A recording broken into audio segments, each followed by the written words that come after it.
think we did it. And here we are here. All right. So hello, everybody on YouTube, and hello to everybody on Instagram. I wanted to read some stuff. A couple reasons why today. I actually wanted to do this yesterday because yesterday was really strange. I had 3 different people send me poetry that they wrote.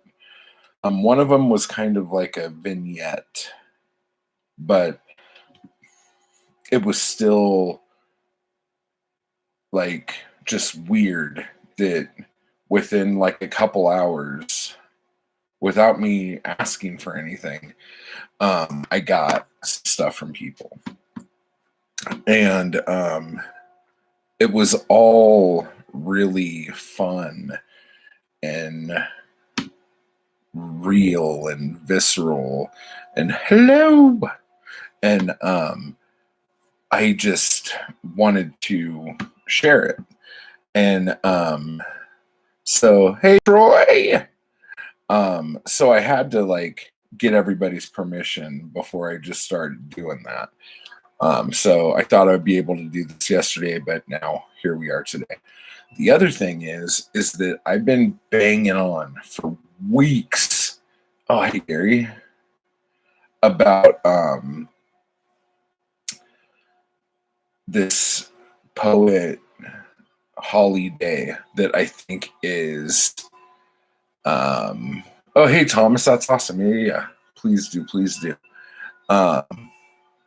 This poet holiday, who I just think is like probably the best living poet that I've come across since I've been trying to find someone who I feel like writes stuff. Hello. Who writes stuff that makes me feel like they're bleeding and they're just I don't know how to say it. It's just so like you could eat it. Like her poetry, like you could take a bite out of it and taste it, and even though it might taste like vomit and dirt and like licking the sidewalk, you could feel that, you could taste it, you can like feel it like through your veins and stuff. So I wanted to read some of her stuff too. And I think I'm actually going to start with her stuff. These were the first 2 poems of hers I ever read, and were just kind of blown away. She sent these to me when I was putting out M-Zine, which was like a poetry zine. And it really just made the issue. I was so stoked about it. Okay, so this one, hello. This one is entitled Thursday. Suddenly, I know what is in the package. It is another piece of child sent to drive me crazy. The package is just the right size to hold a bunch of little bits. The very bottom of the stack of mail is a large manila envelope full of photographs of people I don't know, or a finger perhaps. I gently pick the package up and shake it. It sounds thick with paperwork, photographs of people I don't know. The rest of the mail sits waiting to be sorted through. At the very bottom of the stack is a large manila envelope, perhaps concealing another piece of child sent to me to drive me crazy. The package has the return address of the new Baptist church in my neighborhood. Photographs of children pour onto the floor from the package, from the envelope, and I think I recognize the handwriting. So that was the first thing of hers I ever read. And the reason why it jumped out to me so much is because the majority of the stuff that I was sent when the submission, they were all about like the poet. The poet looks at the moon. The poet writes the moon. Just like love is a 4-letter word. And then she sends me this poem about finding chopped up babies in her mail. And I was just like, fucking hell, dude. Like, this is different. This is real. This is fucking visceral. It's like, oh, it's just so good. She just has a different view of everything. And this goes back to the whole thing that I've been fucking screaming from the rooftops about having something to say. Just say something that isn't trite pap, like something, anything. Just give me something. So this is another one of hers. It's called Vermin. I'm sorry. I think to the cockroaches that squish under my boots. As I walk home along the roaring breakers of the ocean surf on a thin strip of sidewalk crumbling slowly to sand. In the darker shadows, cat-sized rats scurry over concrete pilings, carrying greasy chip bags, hamburger wrappers, and bits of rotting fruit in their mouths, claiming the remains of the day for a midnight feast. Years before, these rats and roaches would have been in hiding in the ramshackle brick houses and empty warehouse spaces that used to line this part of town. But now that all those old buildings are gone and the new buildings, mostly condos, are too brightly lit for vermin, the rats and the roaches have all come down to the beach. The new condo owners might have chased away the junkies and the whores and the homeless drunks with their overflowing shopping carts, but the rats and the roaches are here to stay. Oh, you're all right. You're all right, guys. Don't worry about it. So, yeah. So, those were 2 poems by Holly Day. She's amazing. She has stuff on Amazon. I'm trying to put more of her stuff together. Kind of hard to get a hold of, not going to lie. But what are you going to do, right? All right. So now this whole thing came about, like I said earlier, like I got 3 people who sent me stuff yesterday, and I was just like, shit, like people are sending me stuff, and this is fucking good shit, and I want to fucking share it with everybody. So, even though I'm supposed to be reading other people's poetry right now, I'm going to read something I wrote because it factors into the story here. So I posted this on my website and on Instagram yesterday. It's called How to Suicide. Suicide, I don't understand when other people do it. Though it makes sense for me when I think of it. I just hate that everyone does it when they are so sad. I would feel much better about my friends' suicides if they were done when they were happy. I would hear about it, nod, and with a slight smile, I'd say, they did it right. But this doing, the killing of oneself in the deepest, darkest despair, it's bad form. It leaves everyone with a void, their hearts ache, tears follow, the questioning of the meaning of life or lack thereof. Friends and family feel guilty, saying things like, I should have seen it coming. If only I would have known how serious it was, etc., etc., etc. I hope when I do the thing, it will be when I'm financially secure, everything's going right, all the bills paid, everyone happy with me, no one worrying. And when they find me or hear about it, they'll nod, slightly smile, and say, "That's the way to do it. He was all right." So that's what I posted yesterday. And then I got a message from this dude who I talked to a bit on the gram. And he's like, "Oh man, like I wrote something like that long ago, and kind of that has the same kind of thing." And before I could say share it with me, he had already sent it, and we were like kind of laughing about it. But I wanted to read it, and this is fucking awesome because this shit,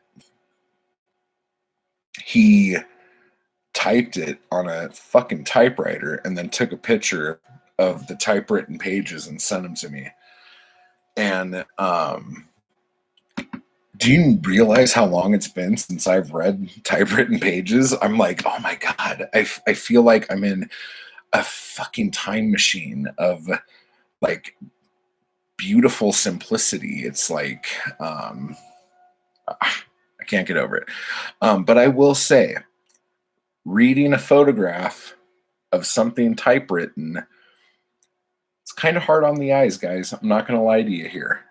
This is slightly difficult, but I'm going to do my best here. I'm going to clean my glasses, make sure there's nothing getting in the way of this. But this is by Jay Grizzbeard. I'm going to kill myself. Why would you want to do that? You're a pretty girl. Aren't you happy? Yes, I am. So what do you want to kill yourself for? That's the point. People only kill themselves when they are sad, right? Can't go on. Wife left them, husband died, lost their job, no money, alcoholic, depression, rape, robbery, lost the use of their legs, dementia, any number of issues or reasons to want to die, but all of them unhappy ones. And who wants to die unhappy? I have everything I could ever ask for, done everything I've ever wanted to do, no regrets. So want to die happy, and at the end of the day, isn't that what we all want, to die happy? Well, I guess so. But you're not going to try to stop me? Well, you put up a good argument. Can't think of a defense. When you're sad and you have reasons to think that life is shit, wouldn't you want to die eating a 30-pound steak or drinking a 40-pound bottle of wine or in the middle of the best sex you've ever had? Or just as you come, the best climax you've ever had? Exactly. So you're going to do it, I mean. How are you going to do it? Don't know yet. Haven't really thought about how, because I never knew where I was going to do it or where I would be when I decided to do it. We poured another drink and eventually fell asleep. In the morning, she was gone. Never did find out if she'd done it or not, but it gave me something to think about for many years. So that was by Jay Grizzbeard. That's so rad. And just so you guys know, He's from England. So a 40-pound steak or a 30-pound steak is not weight. Although, depending on how a 30-pound steak was cooked, I might try to give it a go. I'm not going to lie. But yeah, I want to talk to him about that. All right. Let's see here. Then, someone who I really admire as well, Cedar Marie. She was talking to me about she hadn't really been writing a lot lately. And we had been talking about that. And then she's like, holy shit, I wrote something. And I'm like, oh my God, send it to me right now. But it was already there. And I was like, okay, let's do this. So this is called Lush. Wintertime in the Pacific Northwest is nothing short of a thing of beauty. Cold, of course. The wet kind of cold that sticks to your clothes and aches your bones. Working indoors, the daily drudgery of retail wears your exhaustion like a cloak. Sorry about that, guys. Wears your exhaustion like a cloak. You see it in others, their humanity fading, customers reduced to unpleasant versions of themselves. However, the chance to steal away, if only for a few minutes, to escape the humid heat inside and the overwhelming noise of the demands of others was something to look forward to. No one else really wanted to do it anyway. The walk to take the boxes was long and awkward. The elevator was creepy, the hallways were dim, walking outside was dark and sometimes painfully cold. That end of the day chore wasn't something that the others were clamoring to do. I found a way to enjoy it in a way that others couldn't, because for those few minutes the silence held me. The loneliness allowed itself to stretch inside me. My eyes adjusted to the welcoming darkness. My hands ached in the cold December air. But still I walked slowly, taking back this time as my own. Hello? Boxes themselves had carried bath bombs, and the dust they left behind was full of glitter and fragrance. If you threw them just right into the steel compactor, the glitter would catch the light as they suspended in air, just enough to dazzle you and make you stare too long, making you feel like you were inside in a perfect snow globe, lined with pine trees, the darkness of night, perfect glitter falling all around you, glimmering as it settled. In those moments, everything else was forgotten. My eyes were clear. I was calm instead of restless. Though I dreaded having to go back inside, seeing that some of the dust had settled on me, I'd find myself happy again. Sorry, I kind of botched that at the end there. But yeah, it's just so you feel you feel the cold, you feel it aching into your bones, you feel it all over you, you see the glitter, you feel it. It's very, very moving, and I'm just so happy she's writing again. Like, you have no idea. There have been times when I just wanted to go to her and grab her by her head and shake her and say, damn you, Right. You're good at this. You could do this. Right. And sometimes people need to be grabbed by their fucking heads and shook like a fucking damn snow globe. So all the bath bomb glitter and fragrance could just come pouring all over you, right?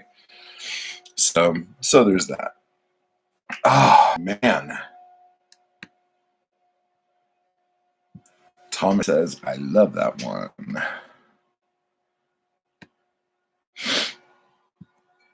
Oh my gosh. I think, let me see, what does it say? Reminds me of Robert Silverberg in a more poetic form. Beautiful. Nice. Let's see here. All right. And this last one here, this was sent to me by Scott Bryant yesterday. And I was like, holy shit, man. What the hell's happening here? But the title of this is called Ambient Piss. And the title screamed at me like before I even read anything. And I was like, yes, fucking give me ambient piss. Please. Somebody. Ugh.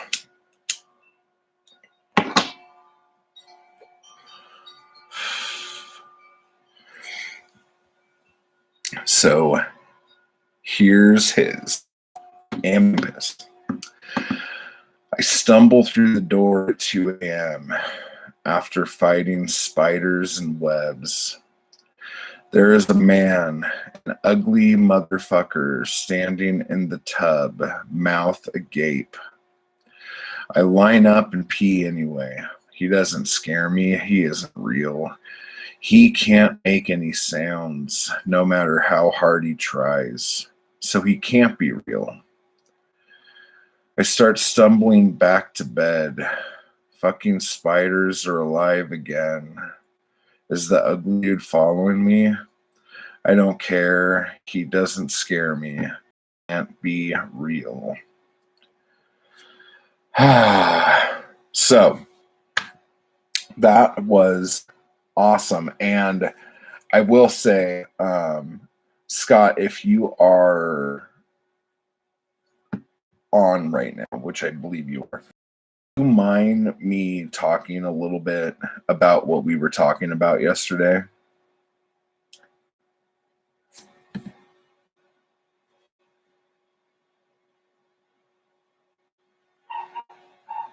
While you think about that, if not, that's totally cool. Okay, well,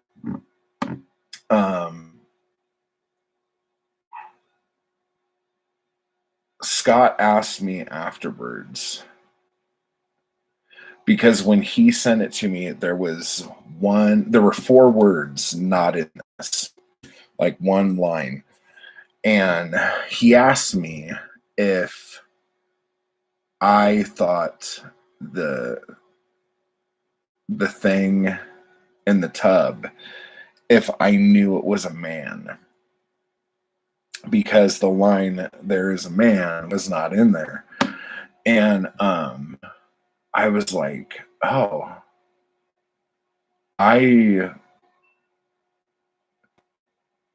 it's weird because like there's a part of me that when I visualize the man with the mouth agape trying to make noise, but he can't make noise. He's trying to scream, but he can't scream. And you're just trying to take a fucking piss. Like that has a level of horror and terror that is beyond probably what most people could imagine, especially those who have not been on Ambien and had to wake up to take a piss in the middle of the night. But you were saying Becky thought that you were talking about a spider in the tub. And I thought you were talking about something that could have been a spider, but was much larger and much more bizarre looking than what a spider would be. Like, the thing I saw in my head was fucking weird, and it was terrifying because I didn't know what it was. But then when you start explaining it the way of it being a man in there, I get this like Francis Bacon fucking image in my head that completely scares the shit out of me. And so we were talking, and I was just like, that's on you. Like, if you want to make it clear of what you saw, then make it clear. But if you want it to be more ambiguous, leave it, you know? And I'm sitting here, the image of the man in the tub is so terrifying that I think you made the right choice. But I don't know. Like, do you still feel good with that choice? I like the choice. I don't know why I'm all half and half on it right now. I'm not trying to be half and half on it. I was just trying to explain the conversation we had.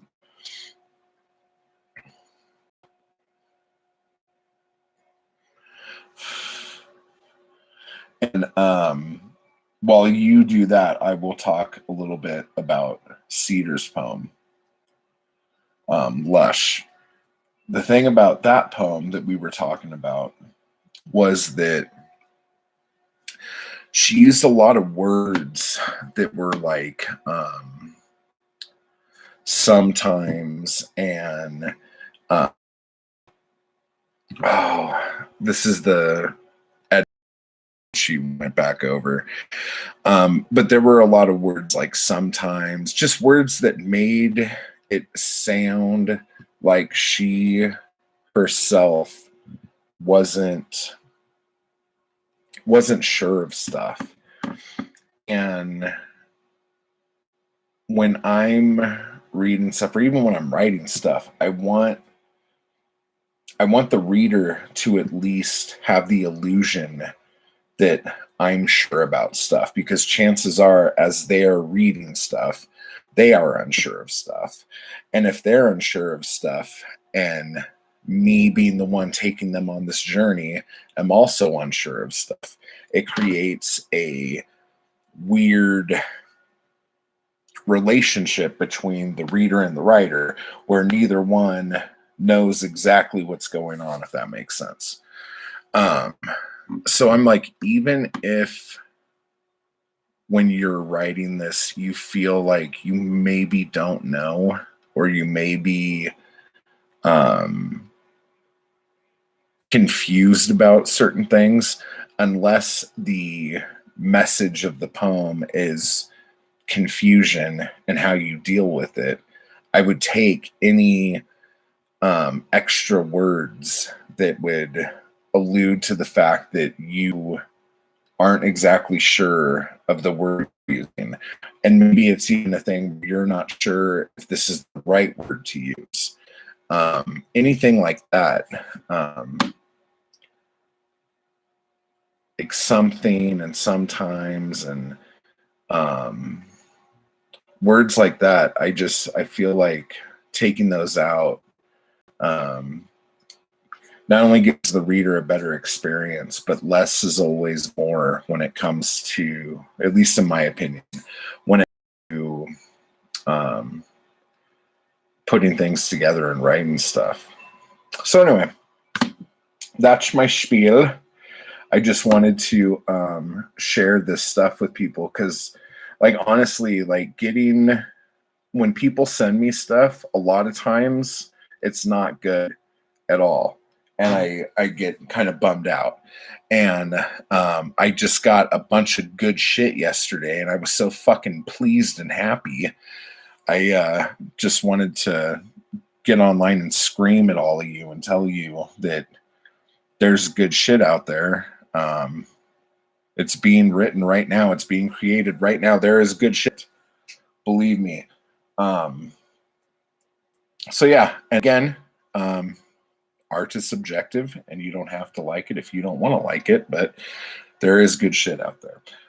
So anyway, I will leave this on a replay so you guys could take a look at it if you came late or whatever. Again, Holiday, amazing.